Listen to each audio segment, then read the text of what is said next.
LA 카운티의 코로나 바이러스 입원 환자가 매일 기록을 경신하며 가장 위험한 시기를 맞고 있습니다. 남가주와 산호아킨밸리에 이어 이번에는 세크라멘토 지역에 내일부터 자택 대피 명령이 발동됩니다.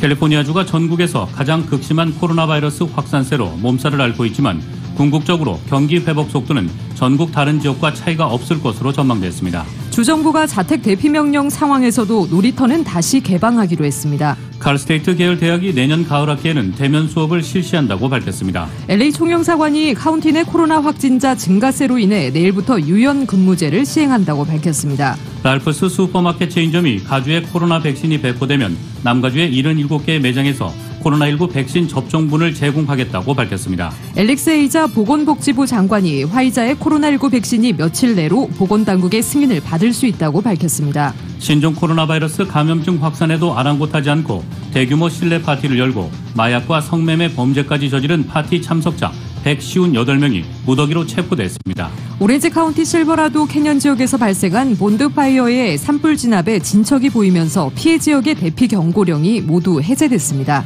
트럼프 행정부가 추가 부양책 현금 지원금을 $600로 낮춰 지급하는 방안을 제안해 추이가 주목되고 있습니다. 연방대법원이 11월 3일 대선에서 펜실베니아주 우편 투표가 무효라고 주장하는 소송을 기각한 것을 두고 트럼프 대통령이 거리두기를 시도하고 있습니다. 연방정부가 페이스북을 상대로 반독점 소송을 제기했습니다. 뉴욕 증시에서 주요 지수는 미국의 부양책 협상이 난항을 거듭하는 가운데 기술기업 주가가 후퇴하면서 하락 마감했습니다. LA 지역 내일 부분적으로 약간 구름 끼겠습니다. LA 지역의 내일 낮 최고 기온 63도, 밤 최저 기온 48도입니다. 이상은 이 시간 주요 뉴스입니다. 이 시간 주요 뉴스는 공항에서부터 목적지까지 모바일 체크인과 첨단 공기순환 시스템을 통해 안전한 기내 환경과 여행을 제공하는 아시아나항공 제공입니다. 애청자 여러분 안녕하십니까? 조희정입니다. 안녕하십니까? 이균우입니다. 2020년 12월 9일 수요일 라디오 서울 이브닝 뉴스 1부입니다.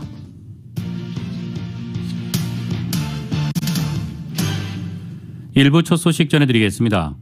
LA 카운티가 오늘 1일 신규 코로나 바이러스 확진자 수가 9,243명을 기록하며 팬데믹이 시작된 후 두 번째로 많은 1일 확진자 수를 기록했습니다. 이로 인해 지난 닷새 동안 LA 카운티에서 코로나 바이러스 1일 확진자 수 평균은 8,993명으로 지난 땡스기빙 연휴의 확진자 수 평균의 2배를 기록했습니다. 코로나 바이러스로 인한 1일 사망자는 75명입니다. 이제까지 LA 카운티에서 코로나 바이러스로 인한 누적 사망자는 8,075명을 기록했습니다. 코로나 바이러스 입원 환자는 3,299명으로 지난달보다 무려 3배가 늘었습니다. 바바라 페러 LA 카운티 보건국장은 매일 코로나 바이러스로 인한 입원 환자 수가 기록을 경신하고 있다며 LA 카운티가 가장 위험한 시기를 맞고 있다고 경고했습니다. 기하급수적으로 늘어나는 확진자 수와 입원 환자 수를 공개하며 슬픔에 복받쳐 페러 국장은 브리핑 도중 울먹이기도 했습니다.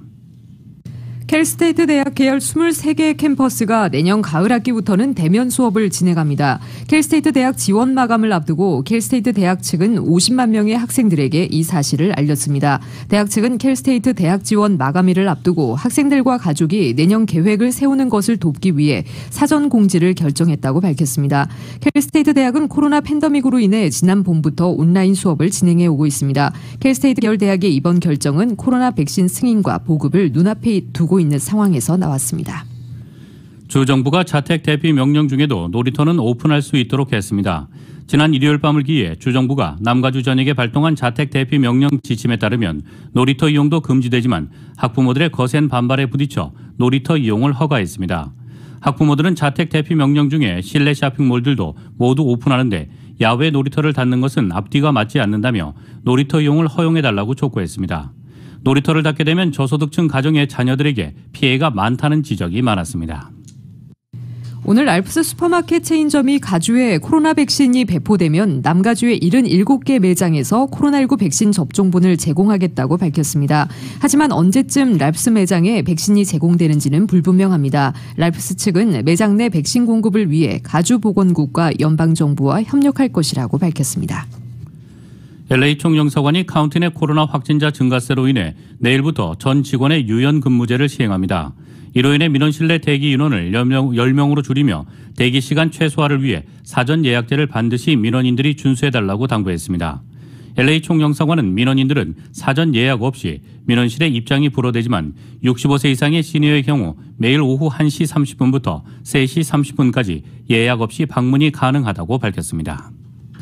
캘리포니아주가 전국에서 가장 극심한 코로나 바이러스 확산세로 몸살을 앓고 있지만 궁극적으로 경기 회복 속도는 전국 다른 지역과 차이가 없을 것으로 전망됐습니다. 하지만 소매와 레저 부문에서는 더딘 회복세를 보일 것으로 예상됐습니다. 보도에 정현호 기자입니다. 궁극적으로 가주의 경기 회복 속도는 전국 타 지역이 뒤떨어지지 않겠지만 소매업종과 레저, 숙박 부분의 회복 속도는 더딜 것으로 UCLA 앤더슨 포캐스트가 전망했습니다. UCLA 앤더슨 포캐스트의 제리 니클스버그 수석 경제학자는 소매업종과 레저, 숙박 부분은 타업종과 달리 해외 관광 산업에 크게 의존하고 있어 코로나 팬데믹으로 인한 타격에서 회복되는데 더 오랜 시간이 걸릴 것으로 내다봤습니다. 운송과 창고 부분은 중국과의 무역 전쟁의 여파로 손실이 예상되지만 대신 오프라인에서 온라인으로의 소매 패턴 변화로 운송과 창고 부문의 수요가 늘어나면서 보합세를 이룰 것으로 예상됩니다. 팬데믹에도 불구하고 주택건설과 과학, 기술, 정보 분야 산업은 호조가 예상됩니다. 코로나 팬데믹으로 인한 경기 침체 속에서도 매물 부족과 낮은 몰기지 이자율로 주택 수요가 큰 폭 늘어나면서 주택 공급 부족을 메우기 위한 주택 건설 프로젝트가 늘어날 것으로 보여 주택 건설 분야는 호조가 기대됩니다. 앤더슨 포캐스트는 내년에 가주의 새 주거 유닛이 12만 3천 채가 창출될 것으로 내다봤습니다. 코로나 팬데믹으로 비즈니스 업무나 사회적 모임의 형태가 온라인 형태로 이동하면서 제반 기술 수요가 팽창해 과학, 기술, 정보 분야는 더 유망해졌습니다. UCLA 앤더슨 포캐스트는 올 4분기 가주 실업률을 8.9%로 추정했으며 내년에는 실업률이 6.9%, 2022년에는 5.2%, 2023년에는 4.4%로 내려갈 것으로 추정했습니다. 가주의 고용 창출은 내년에 6.1%가 늘어나고 2022년과 2023년에는 각각 3.4%와 2.2% 늘어날 것으로 내다봤습니다. 이번 경제 전망은 가주민 대부분이 올 여름까지 코로나 백신 접종을 받는다는 전제로 추정된 것입니다. 라디오 서울뉴스 정현호입니다. 미국에서 신종 코로나 바이러스 감염증 확산에도 아랑곳하지 않고 대규모 실내 파티를 열고 마약과 성매매 범죄까지 저지른 파티 참석자 158명이 무더기로 체포됐습니다. LA 카운티 보안관실은 코로나19 자택 대피령을 어기고 대규모 파티에 참석한 성인 120명과 청소년 38명을 체포했습니다.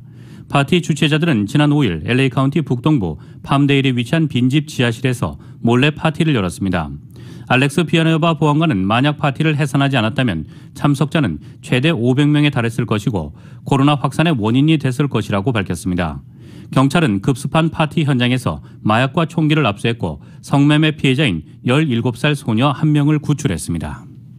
트럼프 행정부가 추가 부양책 현금 지원금을 $600로 낮춰 지급하는 방안을 제안해 추이가 주목되고 있습니다. 트럼프 행정부는 어제 낸시 펠로시 연방 하원의장에 $9,160억 규모의 부양책을 제시했는데 이 부양책은 국민들에게 1인당 현금 지원금 $600를 지급하고 부부의 경우 $1,200를 지급하자는 내용을 담고 있습니다.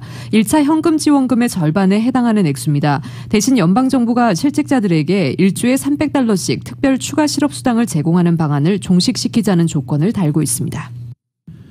LA 한인타운 내 빈집에서 오늘 화재가 발생했습니다. 오늘 오전 5시 5분경 타운 내 백블락 사우스 놀만디 애비뉴에 위치한 1층짜리 빈 주택에 화재 신고가 접수돼 소방국이 출동해 30분 만에 진화했습니다. 화재로 인한 인명피해는 없습니다. 당국은 화재의 원인을 조사 중입니다. 오렌지 카운티 실버라도 캐년 지역에서 발생한 본드파이어의 산불 진압에 큰 진척이 보이면서 피해 지역의 대피 경고령이 모두 해제됐습니다. 현재 본드파이어는 6,686에이커를 태우고 31채의 건물을 소실시켰으며 진화율은 85%에 달합니다. 어젯밤부로 피해 지역의 산불주의보와 대피 경고령은 모두 해제됐습니다. 하지만 소방당국은 화재 피해를 입은 도로의 공사 작업으로 인해 교통 차단이 수요일간 이어질 것이라고 밝혔습니다. 농협과 수협을 비롯한 동포 기업들이 팬데믹 기간 동안 경제적으로 어려운 미주 한인들을 위해 구호 물품을 기증했습니다. 구호 물품으로는 웨스트 이니셜에서 마스크 10,000장, 콜렉트 LA에서 마스크 5,000장, 어니스티팜에서 마스크 2,800장, BNF USA는 손 세정제 112개, 농협 아메리카는 도시락김 26박스, 수협 LA센터는 김스낵 33박스를 LA 총영사관에 기증했습니다. 기증된 물품은 팬데믹 기간 동안 경제적, 의료적 어려움을 겪는 한인 커뮤니티를 위해 사용될 예정입니다. 미국 소식 전해드리겠습니다. 보건복지부 장관이 화이자의 코로나19 백신이 며칠 내로 보건당국의 승인을 받을 수 있다고 밝혔습니다. 백신 접종을 위한 의약도구들은 배송되기 시작했는데 이르면 다음 주쯤 미국 내에서도 접종이 이루어질 것으로 보이고 있습니다. YTN의 보도입니다. 앨릭스 에이자 장관이 미국 식품의약국 FDA가 화이자의 코로나19 백신 사용을 며칠 내에 승인할 수 있다고 말했습니다. 이어 승인이 이루어지고 나면 백신은 주지사들이 말한 어떤 곳으로든 배송될 것이라며 최초의 주안점은 의료 종사자들과 요양시설 입소자가 될 것이라고 설명했습니다.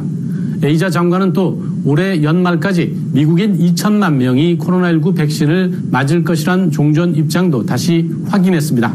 다만 일반 대중이 백신을 이용할 수 있게 되는 때는 내년 2, 3월쯤이 될 것이며 주지사들이 우선순위를 어떻게 할지를 결정할 것이라고 덧붙였습니다. FDA의 자문기구인 백신 생물의약품 자문위원회가 현지 시각 10일 회의를 열 예정입니다. 화이자가 코로나19 백신에 대해 신청한 긴급사용 승인 안건을 심의할 예정인데요. 앞서 관련 검토 사항이 긍정적으로 나온 데다 미국 정부에서 서두르고 있는 만큼 자문위 결과를 받은 FDA 승인은 가장 빠를 경우 하루 뒤인 11일쯤 이루어질 것으로 보입니다.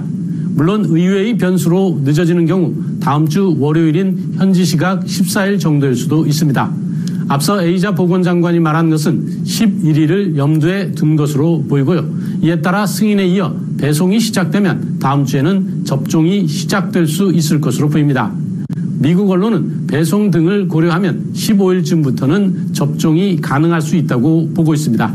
꼭 일주일 뒤인 현지 시각 17일 FDA 자문기구인 백신 생물의약품 자문위원회가 다시 예정돼 있는데요. 이때는 모더나 백신의 긴급 사용 신청을 검토할 계획입니다. 이에 따라 순조롭게 승인 절차가 이뤄진다면 화이자 백신보다 일주일 늦게 같은 절차로 배송과 접종이 이뤄질 것으로 보입니다. 미국 정부의 초고속 작전팀은 백신 접종을 위해 주사기 등 필요한 의약 도구를 오늘부터 배송하기 시작했다고 전했습니다. 지금까지 워싱턴에서 YTN 강태욱입니다. 세계 최초로 코로나19 백신 접종에 들어간 영국에서 2명이 알레르기 증상을 보였습니다. 당국은 즉각 대응에 나서면서 다음 주부터 접종 장소를 대거 늘리기로 했습니다. 독일에서는 사상 최다인 하루 590명의 사망자가 나옴에 따라 봉쇄가 한층 강화될 것으로 보입니다. YTN의 보도입니다. 영국에서 첫 코로나 백신 접종 시작 하루 만에 2명의 과민 반응 사례가 발생했습니다. 이들은 국민보건서비스 NHS 직원으로 8일 백신을 맞은 뒤 알레르기 증상이 발현됐고 지금은 회복 중입니다. 영국 보건당국은 과거 심각한 알레르기 반응을 보였던 사람들은 당분간 접종을 중단시켰습니다. I may share with the committees that even last evening we were looking at 2 case reports of allergic reactions. We know from the very extensive clinical trials that this wasn't a feature. 화이자 대변인은 알레르기 원인 조사를 지원할 것이라며 3상 임상시험에서 심각한 안전상 우려는 제기되지 않았다고 강조했습니다. 한편으로 영국 정부는 다음 주부터 접종 장소를 크게 늘려 50개 거점 병원은 물론 280여 개 지역 병원에서도 백신을 접종할 예정입니다. 거의 모든 동네마다 있고 GP로 불리는 지역 병원은 경증과 만성 환자를 돌보는 1차 의료기관입니다. 독일은 코로나 사망자가 급증해 하루 최다치를 경신하고 누적 사망자도 2만 명을 훌쩍 넘었습니다. 메르켈 독일 총리는 하원 연설에서 접촉 수준이 너무 높다면서 방역과 봉쇄 강화의 필요성을 호소했습니다. 메르켈 총리가 신뢰하는 국립과학아카데미는 크리스마스부터 내년 1월 초순까지 상점들을 닫고 각 학교의 방학도 연장할 것을 권고했습니다. YTN 김태현입니다. 국방부는 보건당국이 신종 코로나 바이러스 감염증 백신에 대한 긴급 사용을 승인하는 대로 초기 물량을 미국 내 군사시설과 한국 등 해외 군사시설에 보낼 접종을 시작하기로 했습니다. 국방부 보건 담당 차관보인 토머스 맥캐버리는 화이자 바이오엔테크를 이르면 다음 주에 즉시 사용할 수 있을 것이라며 이같이 밝혔습니다. 국방부가 확보한 1차 접종 물량은 4만 4천 회분 미만으로 질병통제예방센터 지침을 토대로 의료진과 자원 인력, 국방부 장기 의료시설의 상주 인력과 직원, 기타 필수 인력과 고위험자 등이 우선 접종합니다. 이들 초기 물량은 미국 내 13개 군사시설과 독일, 한국, 일본 등 3개국의 추가적인 시설을 대상으로 보급됩니다. 국방부는 소속 인력의 60%가 백신을 맞을 때까지 인력과 장소를 추가할 예정입니다. 식품의약국은 내일 화이자 백신의 긴급 사용 허가 여부를 논의하는 전문가 자문기구 백신 생물의약품 자문회의를 개최하며 그 직후 사용 승인을 최종 확정할 가능성이 큰 것으로 알려졌습니다. 맥캐퍼리 차관보는 FDA가 긴급 사용을 승인하는 즉시 국방부에 할당된 백신이 16개 초기 접종 지역으로 보내질 것이라고 밝혔습니다. 그는 이후 CDC의 예방접종자문위원회가 최종 권고를 발표하는 시점부터 24에서 48시간 내에 국방부 인력의 8회 접종할 것으로 기대한다고 말했습니다. 펜실베니아 주지사 톰 울프가 신종 코로나 바이러스 감염증에 걸렸습니다. AP통신에 따르면 울프 주지사는 전날인 8일 검진에서 확진 판정이 나왔으며 자택에서 격리 중입니다. 그는 증상 없이 양호한 상태라며 CDC 질병통제예방센터 보건부의 가이드라인을 따르고 있다고 덧붙였습니다. 앞서 울프 주지사의 경호 요원 중 몇몇이 최근 확진된 바 있습니다. 부인인 프랜시스 울프도 검진을 받았으며 결과는 아직 나오지 않았다고 주지사는 전했습니다.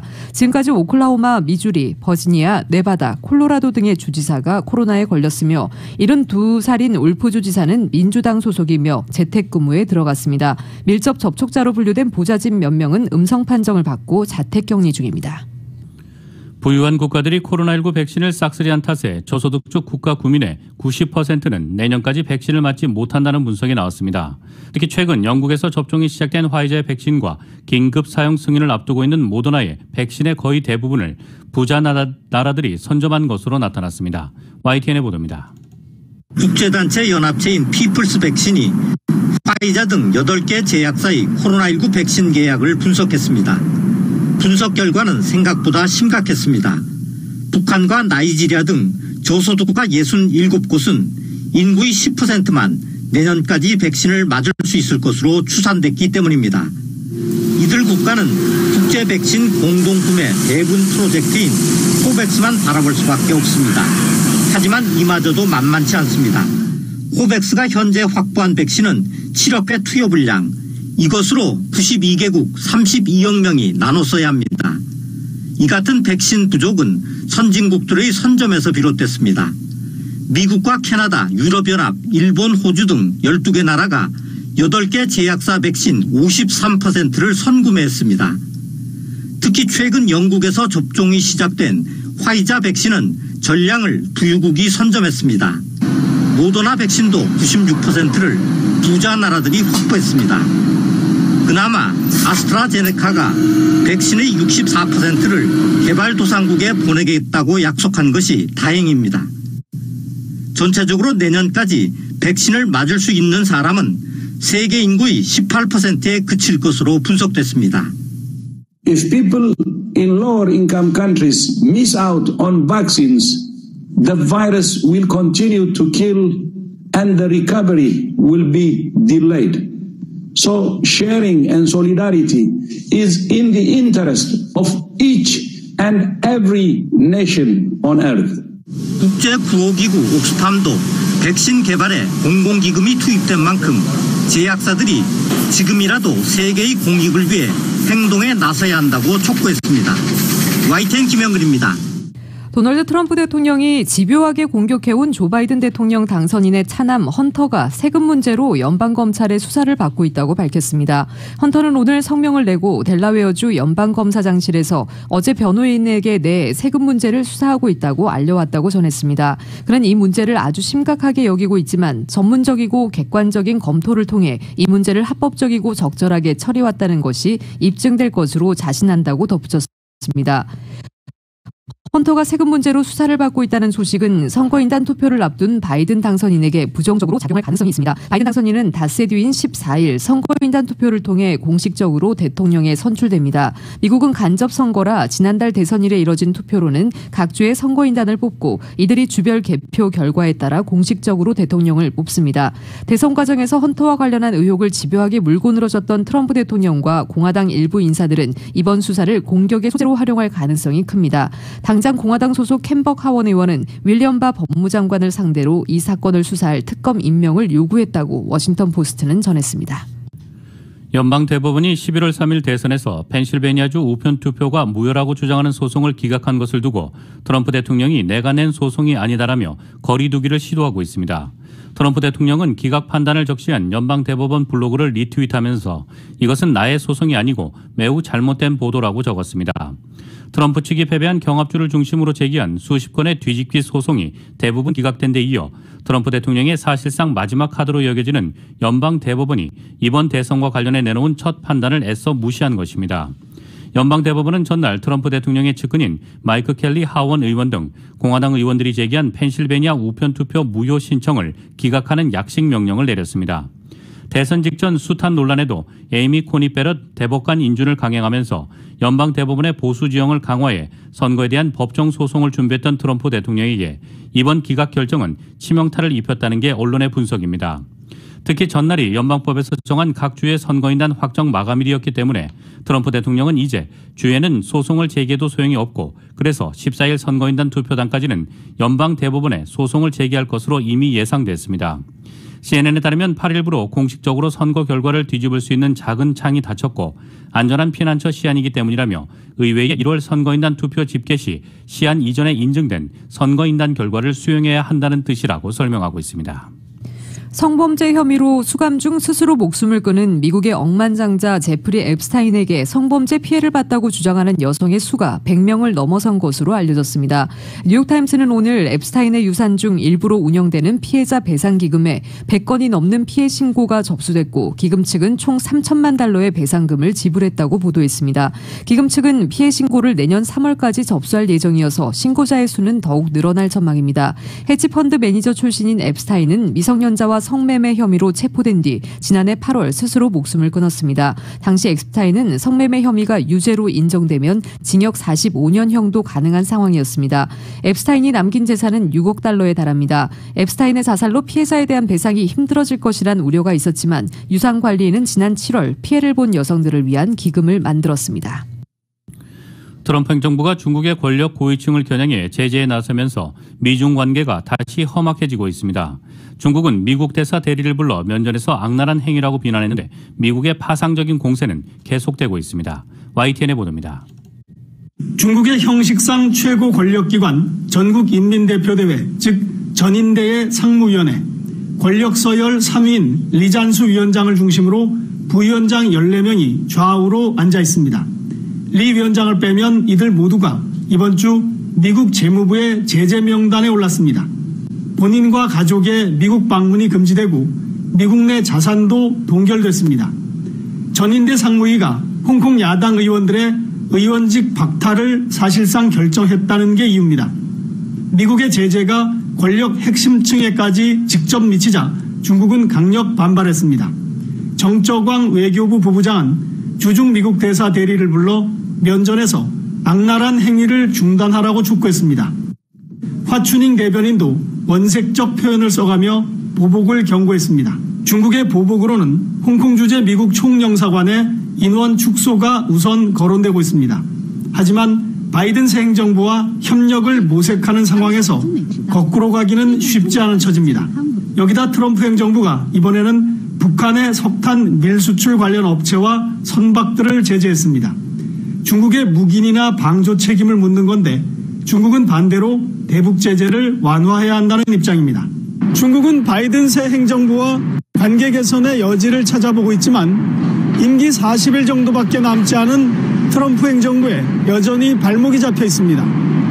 베이징에서 YTN 강성웅입니다. 바이든 당선자가 바이든 행정부 첫 국방장관으로 흑인인 오스틴 전 중부군 사령관을 지명했습니다. 다양성을 중시하는 바이든 내각의 특징을 보여주는 것인데 중동 지역에서 사령관을 맡았던 만큼 아시아 태평양 지역의 현안들은 백악관과 국무부의 영향력이 커질 것으로 전망되고 있습니다. KBS의 보도입니다. 바이든 미 대통령 당선자의 지명을 받은 오스틴 전 중부군 사령관은 흑인으로서는 6번째 미군 사성 장군입니다. 하지만 바이든 당선인이 디 애틀랜틱 기고에서 밝힌 것처럼 흑인으로선 첫 야전군 사령관인 만큼 인종 통합의 상징성이 큰 인물입니다. More than 40% of our active duty forces are people of color. It's long past time that the department's leadership reflects that diversity. 바이든 당선인은 부통령이던 지난 2010년 이라크에서 복무 중이던 오스틴 지명자를 만난 뒤 그의 리더십을 눈여겨봤다고 했습니다. 이라크와 아프간 전장에서 15만 명의 군인들을 복귀시킬 때 오스틴이 중요한 역할을 했다고도 했습니다. 오스틴은 지난 2016년 전역을 했는데 전역한 군인은 7년이 지나야 국방장관이 될 수 있기 때문에 의회의 면제 승인이 필요한 상태입니다. 문민 통제를 위한 법적 장치인 셈인데 바이든 당선인은 의회가 면제 승인을 할 것으로 기대한다고 밝혔습니다. 바이든 당선인은 오스틴 지명자가 다국적군을 이끌며 작전을 해온 경험이 풍부한 만큼 동맹 강화의 적임자로 보고 있습니다. He is just as committed as I am to rebuilding and modernizing those alliances from the Asia Pacific to Europe and around the world. And I fervently believe that America is strongest when it works with its allies. 다만 중국과의 전방위적인 대결 국면에서 인도 태평양 지역에서의 경험이 상대적으로 적다는 분석도 나오고 있습니다. 이 때문에 일각에선 대중관계를 전략적으로 다뤄나가는 과정에서 백악관과 국무부의 목소리가 상대적으로 더 커질 것이라는 분석도 나오고 있습니다. 워싱턴에서 KBS 승철영입니다. 미주 한인사회 쇼핑 트렌드에 새로운 변화가 시작됩니다. 미주 한인들을 위한 아마존 스타일의 홈쇼핑이 탄생했습니다. 최신 트렌드에 맞는 발빠른 상품 업데이트로 언제든 최신 상품의 쇼핑이 가능하고 까다롭고 엄격한 제품 선정을 통해 최상의 품질을 보장합니다. 인터넷이 어렵다고요? 친절하고 전문적인 고객 서비스에서 상담부터 결제까지 도와드립니다. 로그인 필요 없이 복잡한 주문 프로세스를 모두 없앴습니다. 이제 한국 제품 미국 내 쇼핑은 한국 홈쇼핑이 최고입니다.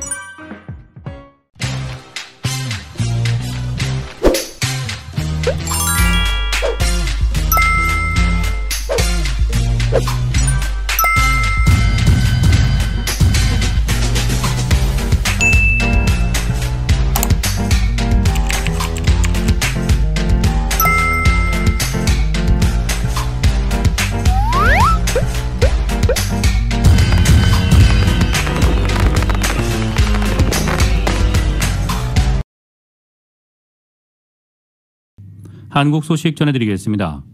국민의힘은 최대 쟁점인 공수처법은 물론 국정원법 개정안과 대북 전단 살포 금지 관련 법안 이렇게 3건의 통과를 반대하며 무제한 토론 필리버스터에 돌입했습니다. 하지만 시간을 좀 늦출 뿐 법안들은 순차적으로 처리될 것으로 보이고 있습니다. YTN의 보도입니다.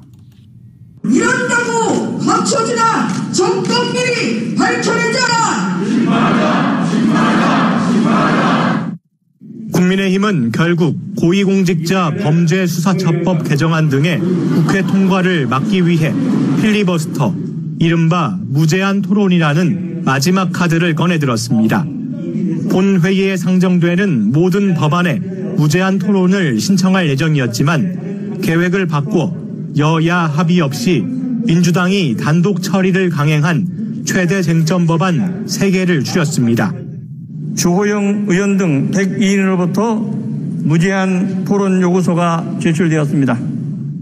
먼저 공수처장 후보 추천위에 의결 요건을 완화해 야당의 거부권을 없애는 공수처법 개정안의 필리버스터가 진행되고 이후에는 군사분계선에서 확성기 방송과 전단 살포를 금지하는 남북관계발전법의 무제한 토론도 이어집니다.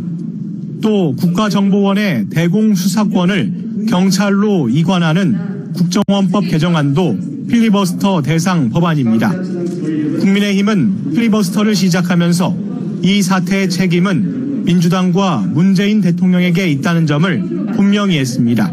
공수처를 만들어서 자기 사람 심어서 사건 빼앗아오고 범죄 은폐하려고 하는 이것을 국민 모두가 다 잘 알고 계실 것입니다.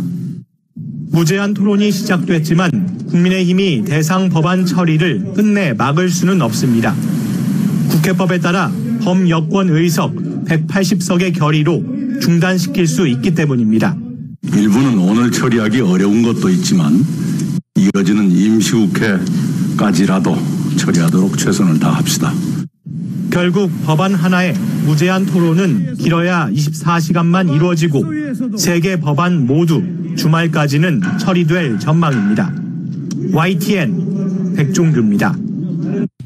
기업 경영에 영향을 미치는 공정경제 3법과 노조법 개정안이 국회에서 최종적으로 통과하자 경제계는 일제히 경영위축 등 부작용이 클 것이라고 반발하고 나섰습니다. 코로나19 사태로 경제가 매우 어려운 만큼 관련 법을 보완해 시행 시기를 1년이라도 늦춰달라는 요구가 나왔습니다. YTN의 보도입니다. 국회 본회의에서 노동조합법 개정안이 통과함에 따라 앞으로 해고자와 실업자의 노조 가입이 허용되는 길이 열렸습니다. 국제노동기구의 핵심 협약 비준을 위해 정부와 여당이 추진한 주요 개정안 가운데 하나입니다. 경영계는 이로써 노조의 강경투쟁이 늘고 힘의 균형도 노조로 쏠리게 됐다고 반발의 강도를 더욱 높였습니다. 특히 노조 전임자 급여 지급 금지 규정이 삭제되면서 노동계와 급여를 둘러싼 갈등이 커질 것이라고 우려했습니다. 경영계는 노사관계에 미치는 부정적 영향을 끊임없이 호소했지만 입법 과정에서 전혀 반영되지 않았다고 불만을 드러냈습니다. 해고자나 실업자 같은 비종사 조합 근로자가 노동조합에 가입하게 된다면 사용자에게 그분들이 회사 내에서 활동하는 것에 대한 어느 정도 통제권을 달라라는 요구를 했는데 그런 게 하나도 들어가지 않았거든요. 전국경제인연합회는 긴급호소문을 통해 상법 개정안 등 이른바 공정경제 3법과 노동관계법의 시행 이전 보완을 요구했습니다. 이들 법안 통과로 기업의 투자와 일자리가 줄어들고 국가 경제 전체에 부정적 영향을 미칠 것이라는 주장입니다. 정경련은 경영권 방어수단 도입과 파업 시 대체근로 허용과 같은 보완 대책 마련을 위해 각각의 법률 시행 시기를 1년씩 연장해 줄 것을 요청했습니다. 우리 기업들이 이게 촌각을 다투면서 어떤 일을 계획하거나 시도하고 있는 것이 아닌데 기업들 의견을 무시하고 이렇게까지 서둘러 통과해야 되는 시급성이 과연 뭔지 이해를 하기가 참 어렵습니다. 기업 관련 법안들이 한꺼번에 처리되자 경제단체들은 기업 경쟁력을 떨어뜨리고 해외 투기 자본의 공격에 노출되는 부작용을 초래했다고 비판의 강도를 높이고 있어 입장이 전혀 다른 노동계, 시민단체와 갈등의 골이 더욱 깊어지게 됐습니다. YTN 이광규입니다. 법무부 징계위원회가 열릴 예정인 가운데 윤석열 총장은 직접 참석할지를 두고 막판까지 고심을 거듭하고 있습니다. 윤 총장 측과 법무부 측이 치열한 공방을 벌이면서 논의가 길어질 경우 결론이 나지 않을 수 있다는 관측도 나오고 있습니다. 계속해서 YTN입니다. 윤 총장에 대한 징계위원회는 오늘 오전 10시 반 법무부에서 열립니다. 당연직인 이용구 법무부 차관, 추미애 법무부 장관이 지명하는 검사 2명, 위촉 외부 인사 3명 등 6명이 참석합니다. 위원장인 추 장관은 징계 청구권자여서 심의에 참여하지 못합니다. 윤 총장은 참석 여부를 두고 막판까지 고심을 거듭하는 것으로 전해졌습니다. 감찰 과정과 징계 청구에 이르기까지 절차적 하자가 있어서 방어권을 보장받지 못했다는 이유 때문입니다. 이완규 변호사 등 특별 변호인은 징계위 초반부터 법무부와 치열한 기싸움을 벌일 것으로 보입니다. 이미 윤 총장 측은 추 장관이 징계위를 구성하는 기울어진 운동장 문제를 거론하며 징계위원 여럿에 대해 기피 신청을 하겠다고 공언했습니다. 공정성 논란에 휩싸인 이용구 차관과 추 장관이 지명하는 검사 징계위원 2명이 그 대상이 될 것으로 보입니다. 다만 이렇게 되면 출석한 징계위원 가운데 절반 이상에 대해 기피 신청을 하는 셈이 돼 징계위원들이 받아들일 가능성은 크지 않아 보입니다. 이성윤 서울중앙지검장 등 윤 총장 측이 신청한 증인 7명을 징계위가 불러낼지도 관심거리입니다. 검사 징계법엔 관련 절차가 따로 없어서 징계위원들 재량으로 결정하게 되는데 누구를 증인으로 채택하느냐에 따라 향후 공정성 논란으로 번질 수도 있습니다. 증인 신문이 진행되고 양측의 치열한 신경전까지 이어지면 덩달아 심의 시간도 길어질 가능성이 커서 당일 결론이 나지 않고 추가 기일이 잡힐 가능성도 조심스럽게 점쳐지고 있습니다. 해임이나 면직과 같은 중징계가 의결되면 윤 총장은 즉각 처분 취소 소송과 함께 집행정지 신청을 낸다는 방침이어서 또 한 번 법원의 판단이 중요한 변수가 될 것으로 보입니다. YTN 임성호입니다. 헬스 에브리데이. 물 한 컵에 레몬 반 개를 짜 넣어 만든 레몬수. 레몬과 물이 각각 건강에 좋다는 걸 입증하는 연구는 많습니다. 비록 레몬수에 대한 과학적 연구는 많지 않지만 많은 사람의 경험은 이 특별한 물의 장점을 보여주기에 충분합니다. 전문가들이 얘기하는 레몬수가 우리 몸에 좋은 점 소개합니다. 첫 번째, 비타민C의 훌륭한 공급원입니다. 레몬 같은 감귤류 과일은 세포가 활성산소를 손상하지 않도록 보호하는 1차 황산화제인 비타민C가 풍부합니다. 비타민C는 심혈관 질환과 뇌졸중 위험을 줄이고 혈압도 낮춰주는 효과가 있습니다. 레몬 한 개의 주스는 약 18.6mg의 비타민C를 제공합니다. 두 번째, 체중 감량을 도와줍니다. 레몬에서 발견되는 폴리페놀 항산화제는 비만을 유도하기 위해 과식하는 생쥐의 체중 증가를 막아준다는 연구 결과가 있습니다. 레몬수가 사람의 체중 감소를 돕는다는 경험자들이 많습니다. 단순히 사람들이 물을 더 많이 마시고 포만감을 느끼기 때문인지 레몬수 자체가 도움이 되는지는 분명하지 않습니다. 세 번째, 피부를 개선합니다. 레몬의 풍부한 비타민C는 피부주름, 노화로 인한 피부 건조, 햇빛에 의한 피부 손상을 줄이는 것을 도와줍니다. 물이 피부를 어떻게 개선하느냐는 논란의 여지가 있지만 한 가지는 확실합니다. 피부가 수분을 잃으면 건조해지고 주름이 생기기도 쉽습니다. 네 번째, 소화를 돕습니다. 어떤 사람은 변비를 예방하기 위해 매일 아침 레몬수를 마십니다. 잠에서 깨어난 뒤 따뜻하거나 뜨거운 레몬수를 마시는 것은 밤새 휴식을 취한 소화기관이 다시 움직이는 데 도움이 될 수 있습니다. 다섯 번째, 불쾌한 입냄새를 없애줍니다. 마늘, 양파, 생선 등 냄새가 강한 음식을 먹은 뒤 입에서 나는 불쾌한 냄새를 없애주는 효과가 있습니다.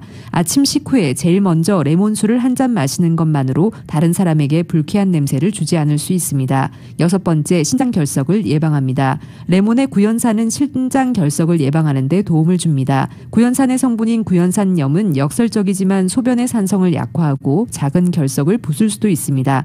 구연산이 치아의 에나멜을 부식할 수 있다는 것은 단점입니다. 빨대로 레몬수를 쭉 빨아 마시고 물로 입안을 헹구는 것도 한 가지 방법입니다. 미주 한인사회 쇼핑 트렌드에 새로운 변화가 시작됩니다. 미주 한인들을 위한 아마존 스타일의 홈쇼핑이 탄생했습니다. 최신 트렌드에 맞는 발빠른 상품 업데이트로 언제든 최신 상품의 쇼핑이 가능하고 까다롭고 엄격한 제품 선정을 통해 최상의 품질을 보장합니다. 인터넷이 어렵다고요? 친절하고 전문적인 고객 서비스에서 상담부터 결제까지 도와드립니다. 로그인 필요 없이 복잡한 주문 프로세스를 모두 없앴습니다. 이제 한국 제품 미국 내 쇼핑은 한국 홈쇼핑이 최고입니다.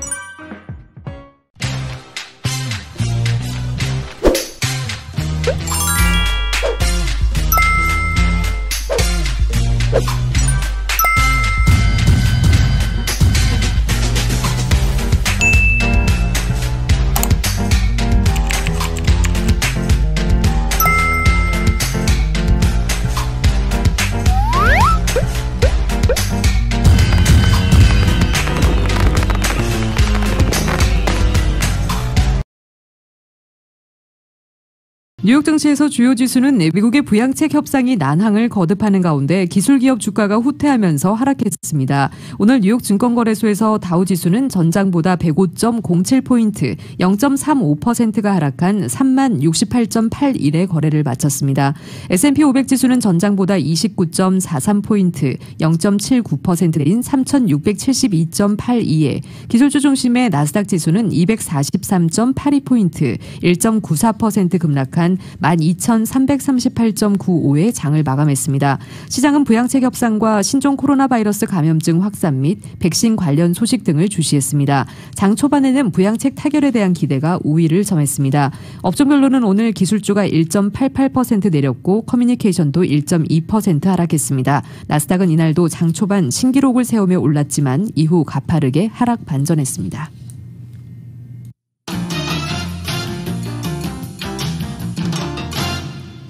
국제 금값은 신종 코로나 바이러스 감염증 백신 보급에 따른 향후 경제 정상화 기대감에 큰 폭으로 하락했습니다.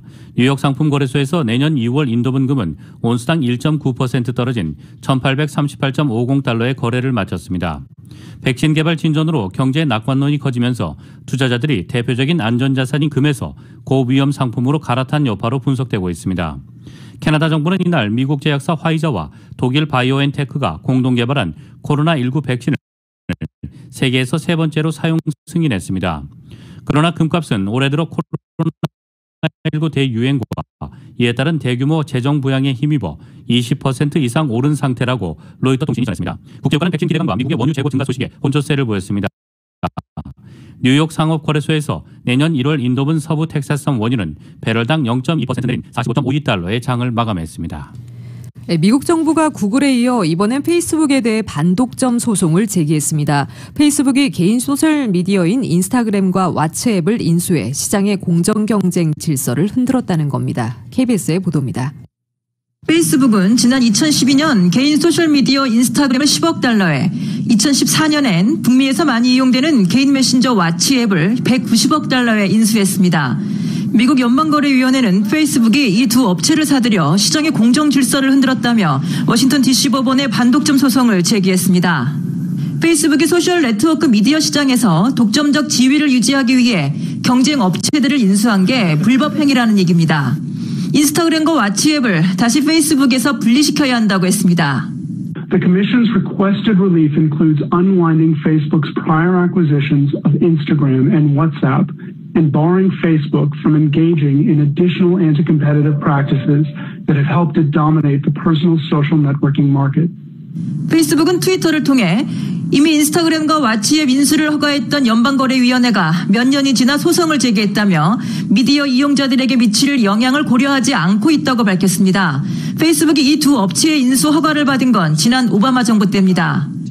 그동안 트럼프 정부는 구글과 페이스북 등 거대 정보기술 기업들의 반독점 행위에 대해 조사를 벌여왔고 지난 10월에는 미국 법무부와 연방검찰이 구글을 상대로 반독점 소송을 제기했습니다. 뉴욕에서 KBS 뉴스 한보경입니다.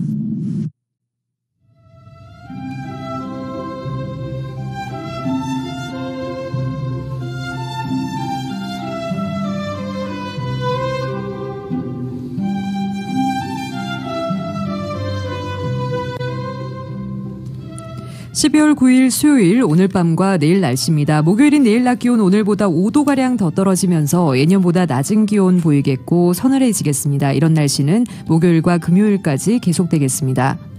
주말에는 다시 예년보다 낮 기온 높아지면서 이번 주는 들쭉날쭉한 날씨 변화를 보이고 있습니다. 건강관리 각별히 유의하시기 바랍니다. LA 한인타운의 내일 낮 최고 기온 63도, 밤 최저 기온 47도입니다. 오렌지 카운티 지역 65도, 49도, 벨리와 인랜드 엠파이어 지역 64도, 32도, 해안 지역의 내일 낮 최고 62도, 밤 최저 기온 47도입니다. LA 지역 오늘 밤 약간 흐리겠습니다. 오늘 밤 최저 기온 50도입니다. 한국은 오늘 전국이 대체로 흐린 날씨 보이겠고 강원 동해안은 대체로 맑은 날씨 보입니다. 한국의 서울의 오늘 낮 최고 기온 화씨 48도, 밤 최저 기온 화씨 30도입니다. 지금까지 진행의 이균호, 조희정이었습니다. 편안한 저녁 보내시기 바랍니다. 고맙습니다.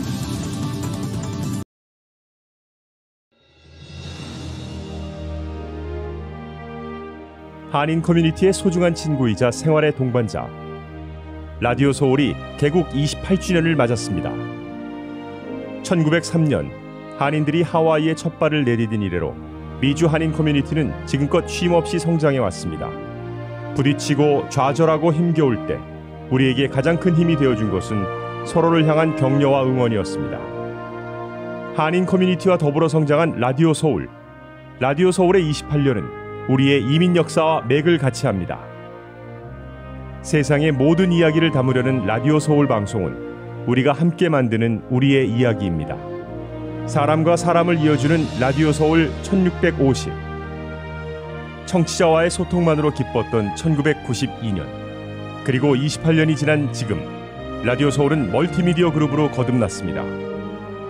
1992년 첫 방송을 시작한 이후 FM 라디오, 모바일 서비스를 거쳐 보는 라디오, 라디오 서울 TV, 라디오 서울 유튜브, 한국 TV 채널, 한국 홈쇼핑 등 시대의 변화와 애청자의 요구에 부합하는 미래지향적인 라디오 서비스로 만들어가고 있습니다. 특히 코로나19 바이러스가 가져온 세계적인 팬데믹은 우리의 삶의 방식을 바꿨으며 다가올 미래에는 더욱 진화된 방송이 요구될 것입니다. 이에 라디오 서울 방송은 다가올 새로운 시대를 대비하여 N스크린 멀티 디바이스 방송으로 다시 태어났습니다. 때와 장소를 불문하고 어떠한 기기로도 듣고 볼 수 있는 방송이 라디오 서울이 추구하는 N스크린 멀티 디바이스 방송입니다.